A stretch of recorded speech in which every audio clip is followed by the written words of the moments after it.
What screams I'm upper class?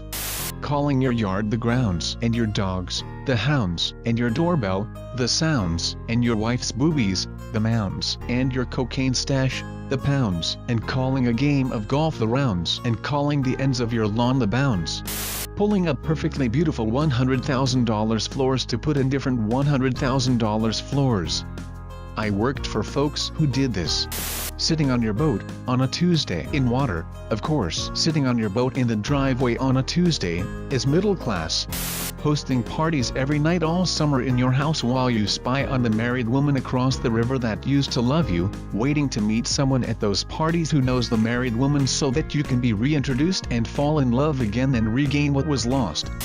Being offhand about things that are very expensive for the plebeians. I found that many rich people are less obnoxious about showing off wealth than are people who are almost rich that feel they have to match up to people who make more than they do. Using summer as a verb, especially with the prepositional phrase in the Hamptons. Having a butler's pantry. You just have 2 kitchens, admit you are rich. Going to USC without financial aid or scholarships.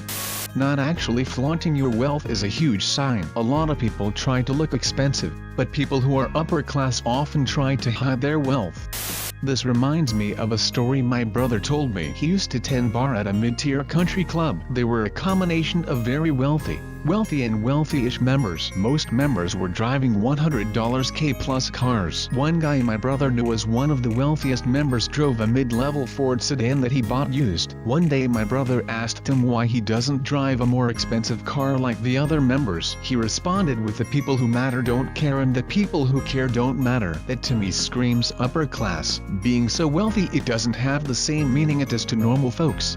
Living on an estate granted to your family by Queen Mary. Having a favorite restaurant in multiple countries. I started working for a very low-key millionaire a few years ago, and that was the biggest clue that we had very different lifestyles. When he started talking about spending a long weekend in France just to eat at a particular restaurant, we're in the Midwest US, my mind got blown a little bit. Dressing your 5-year-old in a Canadian Goose jacket. Chicago. We call those jackets please mug me coats. Also Chicago. My roommate is scared of his shadow cause this is the first time he's lived in a middle-class situation. If the door is unlocked for more than walking in and out has under the assumption that someone's just gonna walk in and attack us. He also thought a fairly decent neighborhood was the ghetto once. That depends on which country you are from. In the UK, being upper class is not about money but having come from the right family. Just take a week off. Rich. Having a shitload of money to throw around and vacation time to spare. Upper class. When you meet other upper class people and you say that your last name is X and they, oh why yes of course, you are the son-daughter of. I remember when I went to uni, I opted to stay in the most expensive halls. I was just young and stupid with money, so I ended up living with a bunch of affluent farmers and the like. As a city boy from a working class family I was well out my depth, and some of the conversations I had went straight over my head. I remember one girl talking about how a private detective had followed her dad for a while. She said we could just about see his car at the bottom of the drive. I stopped her, and said, what do you mean you could barely see his car? She explained it was a long driveway. The thought of having a driveway leading up to your house so long that you could barely see a car at the end of it just blew my tiny mind.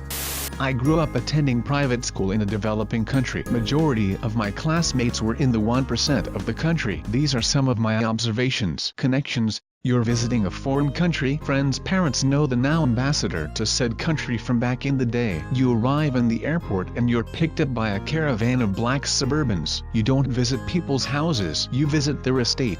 Fincas. You know that famous building Plaza National Park? Yeah, it's named after So-So's grandfather. Their family owns. And edit. Please stop trying to guess. I'd rather not disclose, but the general guesses are in the area. It's not Colombia though. A few more. Our school's soccer football tournament final was held in the country's national stadium. Money can't do that. Family members of classmates are presidential candidates going up against family members of other classmates. A few became the eventual president. We got a lot of free stickers, shirts and pens. Most had private drivers and maids. I'd go over my friend's place and he'd ask me if there was anything I'd want to eat. The chef could make it. I always asked for spaghetti because they'd serve it with real Parmesan cheese, and I never had that in my life, and it was impossible to get in the country at the time. Friend of mine's family owned an airline. He'd had Big Macs flown over from Miami once a week. There was and there still is no McDonald's in the country. He would let me take a bite. Powerful families marry each other. Someone I know married a Joe Schmo. She pretty much got excommunicated from the family until she had kids. They're back in it, but the husband is not spoken about.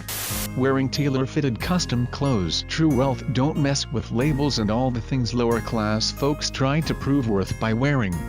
Defining yourself as well-off and upper middle class rather than saying you're rich and upper class. I used to think my family was upper middle class. Then I made rich friends in college who claimed they were upper middle class. And then when I worked in a major law firm, I worked with a bunch of people who made several $1 million per year, but we were catering to billionaires. Then I went to law school at a prestigious university where I met the children of people worth hundreds of millions of dollars, and I got to see why middle class is such a widely used term. It's a sliding scale of perspective. I thought I was upper middle class because both of my parents worked for the government and we had a nice house, and my friend down the street had a smaller house with immigrant parents who didn't make very much money. Then I met people whose parents actually went to college and had white-collar jobs, and I thought they were rich because they had all this extra spending money. Then I worked in a law firm with people who made lots of money, but who had to work non-stop all week. They were still working for their money. It was only until I went to law school and saw the lifestyles of people with generational wealth that I understood why a lawyer making $500K thinks they are middle class. Because they work for a partner making $5 million, and together they work for clients making $500 million who run companies worth $50 billion. On the grand scheme of things, $500K is not enough to make you upper class. The thing is, most working class people don't realize just how different the lives of the truly rich actually are. My brother's friend stole his grandma's credit card and racked up $2,500 in charges on it towards various Xbox stores like Fortnite and Forza currency and a bunch of pre-orders on new games. I was like, wow, he must have gotten that Xbox taken away and was probably murdered shortly after. My brother told me all that they told the kid was, you should have just asked us. Upper class bullshit. I come from a rather wealthy family and I've noticed a pattern. They never say they're rich. They always say the exact same phrase. We live comfortably every time. If you hate your job, just quit. Go back to school, and become an engineer, doctor, lawyer. It's not that hard, geez. When you use a mini trash bag instead of just a grocery bag for your little bathroom garbage can. When someone gets guacamole on their Chipotle burrito without hesitation. Your roommates not understanding why one saved leftovers. My parents both comes from homes where you don't waste anything. The grandparents lived on an island in the middle of the Baltic Sea during the rationing of WW2 and UCOULDNT just order more meat at a whim. But the mates complained about Tupperware cluttering the fridge, taking up place from cooling their waters and booze. Also not being able to get into their head that you could in fact be too low on cash not to be able to treat oneself with different actions or products. Oh my god, I'm on my lunch break right now. This literally just happened. Work at Starbucks. We clean the bathrooms frequently because of our open door policy. Anybody can use them, so we stay on top to keep them clean. Dude in an expensive suit and watch came up to order, immediately got red in the face, angry, and shouted, "You were just scrubbing a toilet. I'm not ordering here ever again, bro." Every toilet ever needs to be cleaned. Every bathroom in every public space gets cleaned by an employee. We take sanitary conditions very, very seriously. It's not like I was fishing for turds with bare hands and then dunking my thumbs in your coffee. Would you rather nobody clean the bathroom ever? Did you think we had a separate guy who only cleans the bathroom? Seriously, dude. Being related to the Queen or having a title, the only things that would deem someone to be upper class in the UK. Everything else is upper middle class. Doctors, lawyers, etc. Asking questions like, "What's Birmingham, UK edition?" I live in an upper-class neighborhood, and usually right around 7 I get on my golf cart with my blowhorn and start screaming I'm upper class until right around 9:15. Something I used to do when I was fresh out of the nest. Why don't you just ask your parents to buy it for you? Getting your butler, Archibald Harrington III, to give you a spiffing under the covers wank while you eat your morning crumpet.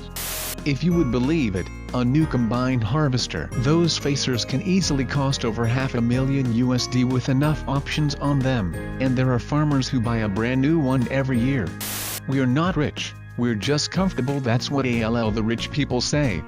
I work in a private school with international boarding students. At the end of each school year, students leave behind computers, gaming systems, Apple Watches, designer clothes, etc. They just leave it.